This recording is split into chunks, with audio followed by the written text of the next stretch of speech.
کسی ملک سے نسبت دیتے ہیں نا، اپنے آپ کو دے دیتے ہیں ویسے، جیسے کسی نے اپنے آپ کو شامی کہا، لکھتے ہیں لوگ، کوئی بغدادی لکھتا ہے، کوئی تو اس طرح لکھتے ہیں نا لوگ.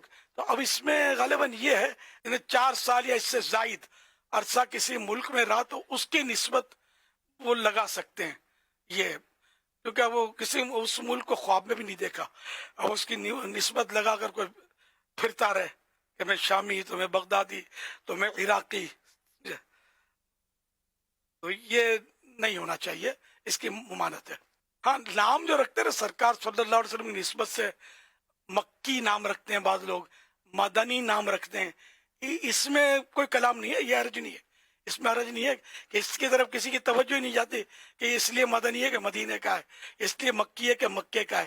عام طور پہ ہمارے نام رکھے جاتے ہیں مکی مدنی.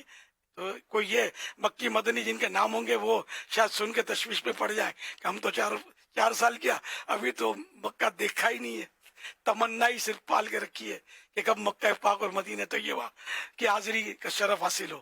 تو وہ گھبرائیں نہیں، مکی مدنی نام میں رکھنی ہے. صلو علی الحبیب صلی اللہ علی محمد.